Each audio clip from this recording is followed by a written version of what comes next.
Hello and welcome to this week's What's Hot, and it's the start of a new quarter. Well, just to remind ourselves of how shares performed across the other benchmarks, FTSE 100 from January to the end of March, it added just over 9% and the AIM all share rose almost 8%.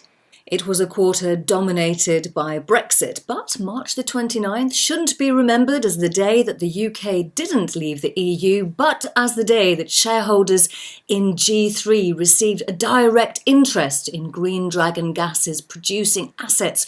Well, Donald spoke to Randeep Grewal, the executive chairman of the coalbed methane company. Our view is focus on each asset as an asset by itself, develop it, prove it, sell it, and return that capital back to the shareholders. And keep an eye out on the volume of video content that's coming on the website this week. On Wednesday, we'll be speaking to Arthur Holland, the Chief Executive and President of Coppel, or Canadian Overseas Petroleum Limited. Expect that video Wednesday. The following day, Donald will be speaking to Vincent Mascolo, the Chief Executive of the minerals exploration company Iron Ridge Resources. So let's talk about revival now. If you go to the homepage, to the right-hand side, you'll see this little box here, and it really is a box of delights as you sign up and you get some valuable intelligence direct to your mailbox. Well, in terms of what the billboarders have been discussing this first trading day of the new quarter, well, they've certainly been discussing block energy.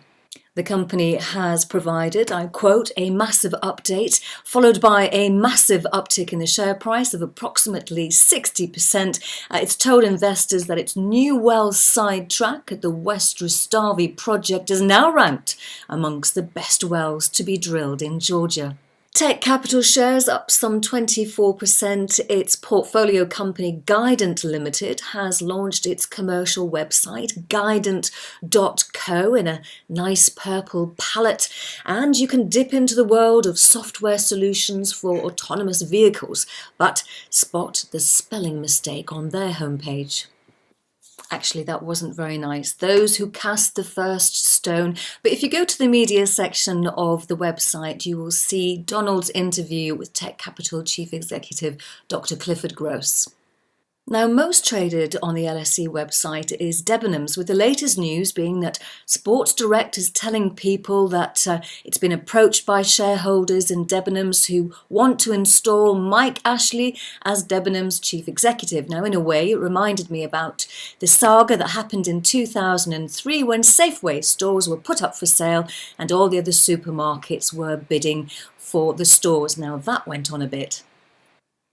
Well, looking ahead, and on Wednesday, the latest update from Shield Therapeutics will be poured over. There's been a healthy increase in that share price so far this year. The company is behind the iron deficiency treatment for Acru, and it has a market cap of £71 million.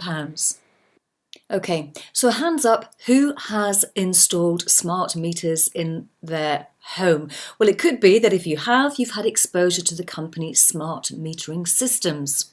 Smart metering systems is also known as SMS, and 2 weeks ago, Scottish and Southern Energy appointed the company as its preferred national supplier to provide services as an integrated smart meter installer and meter asset provider to its small business customers. Well, finally, last week I was overwhelmed by the interest in my doodle of Dave Sefton, and I've heard from an AP Fools who says that there's a cheque in the post for £1,200. Thank you very much, AP Fools, but if I don't hear from you, I've got news for you. There's more. I can do another. Thank you very much for watching this week's What's Hot. Till next.